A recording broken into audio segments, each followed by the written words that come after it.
i-continue ko na lang tong aking mga... So may interview ako ngayong araw. Alas 10 interview ko and 9:30 na ang muli kong check sa oras. So maggagayak lang ako ng mabilisan. Brush my teeth, wash my face, then wear different clothes. Let's go.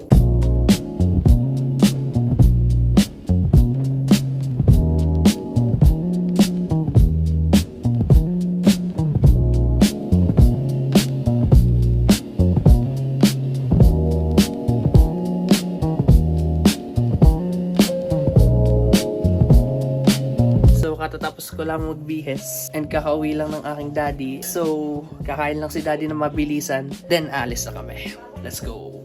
Okay, start mo na.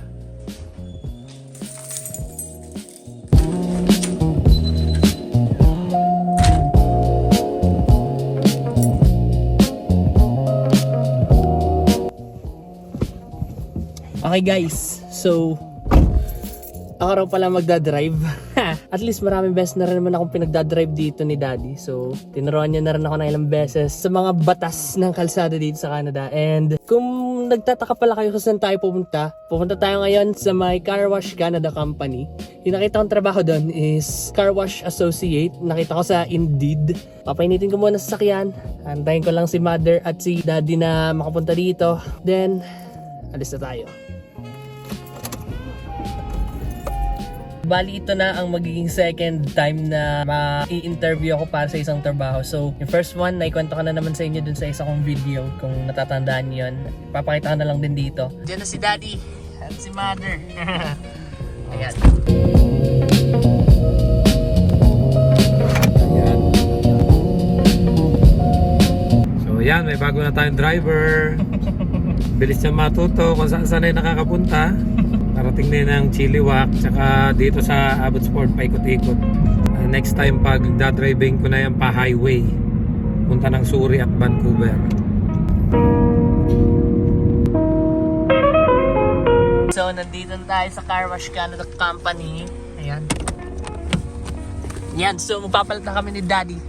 Si daddy na Si daddy na mag-gatid. Good luck sa'yo, good luck. Thank you po. Automatic nga, no? Automatic na yung ano. Message mo na ako, ha? Gotcha. Okay, ingat ka dyan. Bye po. Ingat. Bye mother, good luck. Ayan. So ang naka-assign na interview sa akin ngayong araw is 11 AM. Pero 10:25 pa lang ang pagka-check sa oras. So may 35 minutes pa ako para mag-ikot-ikot dito sa paligid. Ikot muna tayo.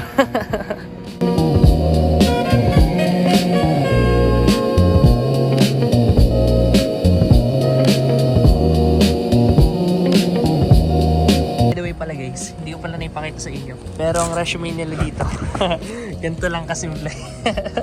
Yan, gano'n na lang. I mean, tinatry nilang i-keep as simple as it is yung resume na ipapasa mo sa isang company na gusto mong pag-apply ng trabaho. Actually, wala na rin pala ng information mo dito. Skills mo, experience mo, mga certifications and license mo, yun ang pinaprioritize nila ditong malaman. Ibang-iba talaga. By the way pala guys, babalik ako dun sa Car Wash Canada Company kapag may 15 minutes or 10 minutes na lang ako natitira. Siyempre, we need to be as punctual as possible. Make a good impression, eh?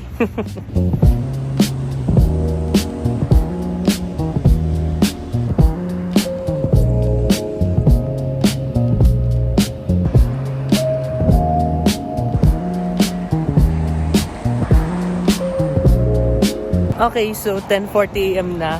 Babalik na rin siguro ako dun sa Car Wash Canada Company. Medyo malayo-layo na rin ang naikot ko. Sana ako napadpad. Let's go.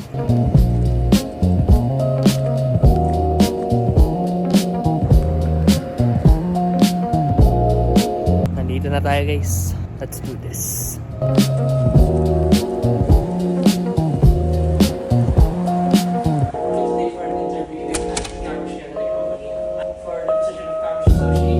So mabilis lang pala yun. Inabot lang ako ng mga 5 minutes dun sa loob. Hindi naman pala siya totally interview na mag-interview sa akin is yung manager nila. Parang in-interview lang din ako ng office staff. Information lang ng availability, kung okay lang ba magtrabaho sa holidays. Speaking of, since tinanong sa akin yung mga tanong na yon, medyo napaisip na naman ako. So dito pala sa Car Wash Canada Company, maaaring nasa labas ako. Binabantayan yung mga sasakyan na pumapasok sa loob. So kailangan kong tiisin kung sakaling summer o kaya winter ang panahon, kung sakaling mainit o sobrang lamig. Dito lang naman siya sa loob nun. Kung sakaling ganun yung magiging setup, yan, tatawagin na lang daw kung sakali.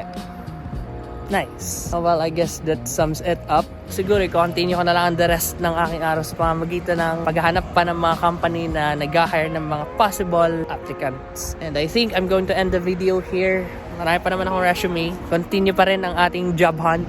Thank you guys so much for watching. If you liked this video, make sure to leave a like, subscribe, and I'll see you guys in the next one. Stuck in the middle of nowhere. Joke lang. Bye-bye.